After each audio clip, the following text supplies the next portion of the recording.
Hello guys, welcome back to spicy reaction. I hope कि आप सब बढ़िया होंगे, फिटफाट होंगे और खूब मजे में होंगे।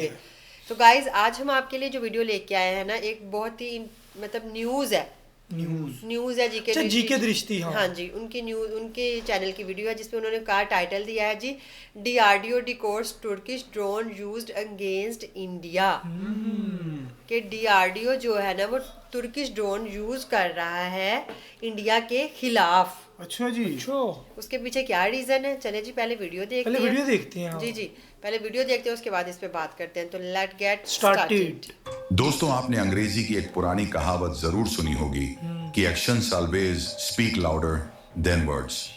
और आज इंडियन आर्मी ने इस कहावत को सिर्फ बोला नहीं, बल्कि पूरी दुनिया को दिखाकर साबित भी कर दिया। बिल्कुल। जिस तरह से बीते कुछ दिनों में भारत के खिलाफ अलग अलग नैरेटिव चलाए जा रहे थे, उसी का जवाब इंडियन आर्मी ने अपने एक्शन से दिया है।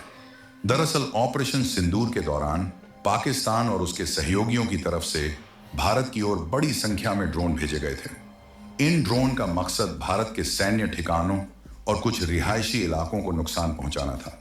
लेकिन भारतीय सेना और वायुसेना ने एक भी ड्रोन को अपने लक्ष्य तक पहुंचने नहीं दिया। सभी यूएवी को भारतीय एयर डिफेंस सिस्टम ने हवा में ही इंटरसेप्ट कर दिया। अब दोस्तों, सिर्फ बयान देने से बात खत्म नहीं हुई। इंडियन आर्मी ने विजय दिवस के दिन एक ऐसा कदम उठाया जिसने पाकिस्तान और तुर्की दोनों को एक साथ संदेश दे दिया। जिन तुर्की मेड ड्रोन को पाकिस्तान ने भारत की तरफ भेजा था, उन ड्रोन के मलबे और कैप्चर किए गए हिस्सों को पब्लिक डिस्प्ले पर रखा गया। यानी जो ड्रोन पाकिस्तान ने चोरी छिपे भेजे थे, वही ड्रोन अब पूरी दुनिया के सामने रख दिए गए। यह डिस्प्ले किसी बड़े एग्जीबिशन हॉल या सेमिनार में नहीं किया गया, बल्कि यह प्रदर्शन सीधे Indian army chief Upendra Dwivedi के रेजिडेंस पर किया गया। मीडिया को बुलाया गया और साफ साफ बताया गया कि ये वही ड्रोन हैं जो ऑपरेशन सिंदूर के दौरान पकड़े गए थे। यानी यह सिर्फ सैन्य सफलता नहीं, बल्कि एक साइकोलॉजिकल मैसेज भी था। दोस्तों, सामने आई रिपोर्ट्स के मुताबिक ये सभी ड्रोन तुर्की में बने हुए थे और पाकिस्तान की तरफ से लॉन्च किए गए थे। इनका टेक ऑफ पॉइंट लाहौर के आसपास बताया गया। भारतीय सेना ने पहले इन्हें हवा में नष्ट किया और फिर इनके बचे हुए हिस्सों को सुरक्षित तरीके से कैप्चर किया। इसके बाद इनकी फॉरेंसिक जांच की गई और अब इन्हें पब्लिक डिस्प्ले पर रखा गया है। इस पूरे कदम का मकसद साफ है कि भारत अब सिर्फ यह नहीं कह रहा कि उसने ड्रोन गिराए हैं, बल्कि भारत यह दिखा रहा है कि कौन सा ड्रोन था और कहां से आया था, साथ ही किस टेक्नोलॉजी का इस्तेमाल हुआ था और उसे कैसे नाकाम किया गया। आगे इस ड्रोन की टेक्निकल ताकत क्या थी, इसका टारगेट कहां था और इसे विजय दिवस पर ही क्यों दिखाया गया, इसकी पूरी डेवलपमेंट विस्तार से समझेंगे। लेकिन आगे बढ़ने से पहले इस वीडियो को एक लाइक करके चैनल को सब्सक्राइब जरूर कर लीजिए। अब दोस्तों, बात करते हैं उस ड्रोन की जिसे इंडियन आर्मी ने पब्लिक डिस्प्ले पर रखा और जिसकी वजह से पाकिस्तान और तुर्की दोनों के नैरेटिव को एक साथ झटका लगा। इंडियन आर्मी के सीनियर अधिकारियों ने खुद सामने आकर बताया कि यह ड्रोन तुर्की ओरिजिन का एक लॉइटरिंग म्यूनिशन था। मिलिट्री की भाषा में इसे कामिकाजी ड्रोन भी कहा जाता है। इस ड्रोन की सबसे बड़ी खासियत इसकी लंबी रेंज और भारी पेलोड थी। आर्मी के मुताबिक इस ड्रोन की रेंज करीब 1900 से 2000 किलोमीटर तक बताई गई है। यानी लाहौर से उड़ान भरने के बाद यह भारत के काफी अंदर तक मार करने की क्षमता रखता था। इसके अंदर लगभग 10 किलोग्राम का एक्सप्लोसिव पेलोड मौजूद था। दोस्तों, यह कोई सामान्य सर्विलांस ड्रोन नहीं था। यह एक ऐसा ड्रोन था जो अपने टारगेट के ऊपर मंडराता रहता है। जैसे ही सही मौका मिलता है, यह खुद को टारगेट पर गिरा देता है और साथ में विस्फोट कर देता है। इसी वजह से इसे सुसाइड ड्रोन या कामिकाजी ड्रोन कहा जाता है। पाकिस्तान ने इसे खास तौर पर हाई वैल्यू मिलिट्री टारगेट के लिए भेजा था।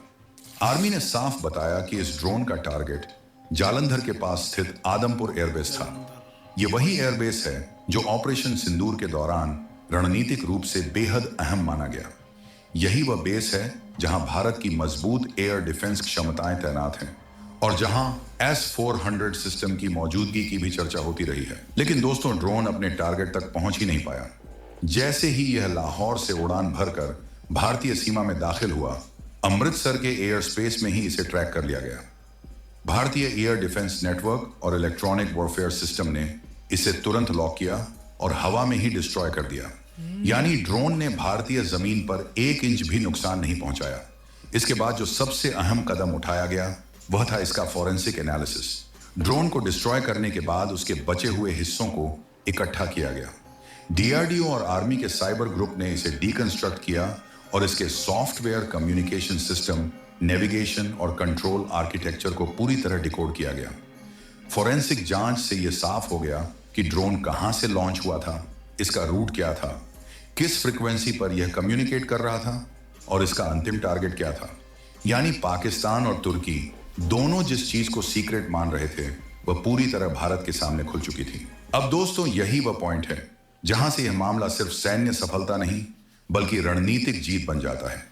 क्योंकि जब किसी देश की टेक्नोलॉजी को आप न सिर्फ नष्ट कर दें बल्कि उसे समझ भी लें तो अगली बार उस टेक्नोलॉजी का असर लगभग खत्म हो जाता है। तुर्की के ड्रोन की पूरी कार्य प्रणाली अब भारतीय सिस्टम के सामने आ चुकी है।